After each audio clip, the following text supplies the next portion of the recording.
And Allah has the supreme examples. Tawakkul is putting your full trust on Allah, who has the supreme examples, Allah subhanahu wa ta'ala. You may go through dark tunnels in your life. That's part of life, and a part of a believer's life. You think they're dark, but Allah always chooses what's best for you. عَجَبًا لِأَمْرِ الْمُؤْمِنِ إِنَّ أَمْرَهُ كُلَّهُ لَهُ خَيْرٌ. It's astonishing the matter of a believer. Everything that happens to him is good. You may not know it. You may not see the wisdom of it in this life. You may later on see it. If you don't see it in this life, you will see it in the life after. Ibn Rajab mentioned the story of Qadi al-Maristan. He said about himself, Qadi al-Maristan, he said, I was hungry one day in Mecca. And I became hungry one day that I couldn't find anything to eat. So I went walking around in Mecca. I found a pouch, a tightly tied pouch. I picked it up and brought it to my house. And then in my house, when I untied it, I found a beautiful necklace of pearls that it's like I've never seen anything like it before. He went from a difficult time to the utmost of ease. But tawakkul didn't waver a tiny bit in his heart. Full tawakkul on Allah when he was walking around hungry. And the same tawakkul now that he's a millionaire. It didn't last for long. The circumstance changed, but tawakkul remains firm. Unwavering tawakkul. As soon as he walked in Mecca, right after that, he walked in Mecca, he heard the old man calling out, I lost a necklace and I have 500 dinar reward for whoever brings me back the necklace. He said, I called the old man. That was bad news for him. He thought he was a millionaire. He said, I called the old man. Come to my house. I think I have your pouch. So he told the old man, describe the necklace for me. He said the old man not only described the necklace, but he described the pouch and the string that was tied around the pouch and the number of pearls and the string that held the pearls together and every single detail about the necklace. So he said, I gave him the necklace. Had to have been him. No way could have knew that all those details. And he handed me 500 dinar. And just as I was about to take it, I thought to myself, he said, I don't deserve this. And I refused the reward. The man kept insisting on giving the reward. And it was as if Abu Bakr wanted to keep his reliance on Allah totally, refusing the reward for something he felt he really didn't deserve. He didn't do nothing to deserve that money. So the old man took the reward and left. Qadi al-Maristan, whose name is Abu Bakr, Kunya Abu Bakr, said, I left Mecca after that. And I took the ocean. And on the way, the ship began to sink. All the money on board sunk, and many of the passengers, most of them, died.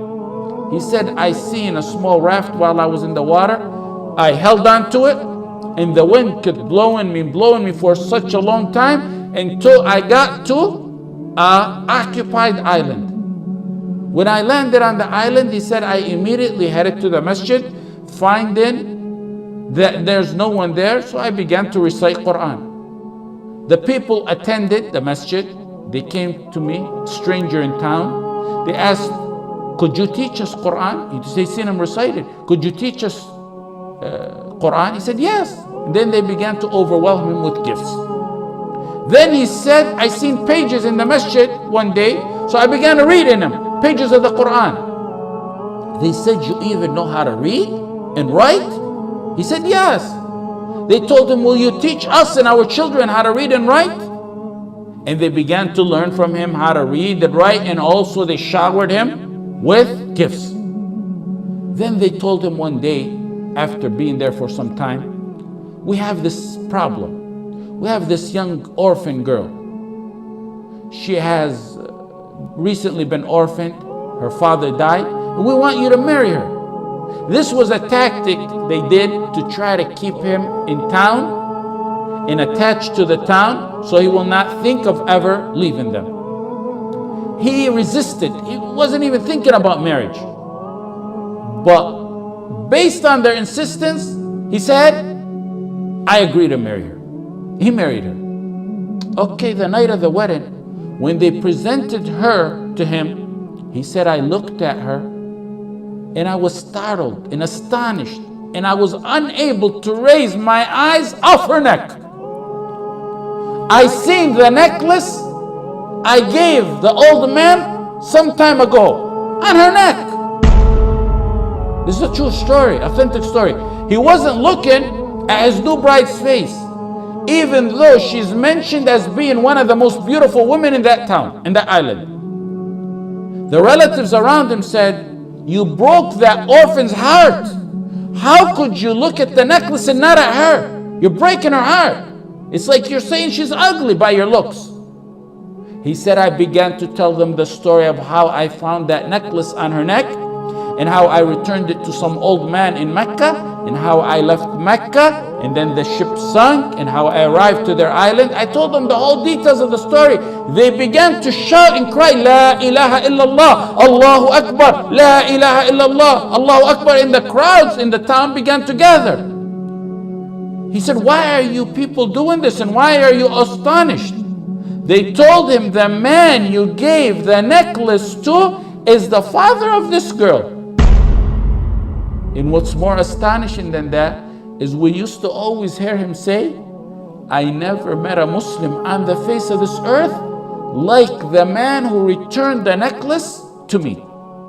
And they said we used to always hear him make dua, oh Allah, unite that man who returned the necklace with my daughter as her husband. He used to always ask Allah subhanahu wa ta'ala that he be the husband to his daughter, and Allah answered his dua. This is what happens with tawakkul. During hard times, your tawakkul needs to go unwavering, and that light will reappear at the end of the tunnel. Tawakkul is your source of ease and happiness in both difficult and happy times. That's not the end of the story. Look it, from tunnel to tunnel. You see the light, then you go in another tunnel. He said, I lived with her a very nice life, and Allah blessed me with 2 children. Tawakkul, through ease and hardship. Then she died. His wife died. Another hardship. So he said, me and my sons inherited the necklace. Then my 2 children died.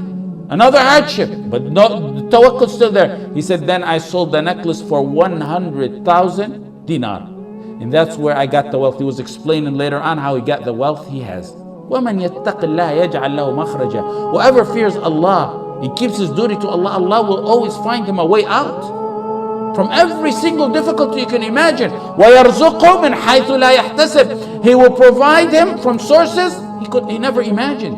وَيَرْزُقْهُم, it will come from sources you never even perceive. وَمَنْ يَتَوَكَّلْ عَلَى اللَّهِ فَهُوَ حَسْبُهُ. وَمَنْ يَتَوَكَّلْ عَلَى اللَّهِ فَهُوَ حَسْبُهُ. Whoever puts his trust in Allah subhanahu wa ta'ala, he will be sufficient for him. Whoever puts his trust in Allah subhanahu wa ta'ala, he will suffice him.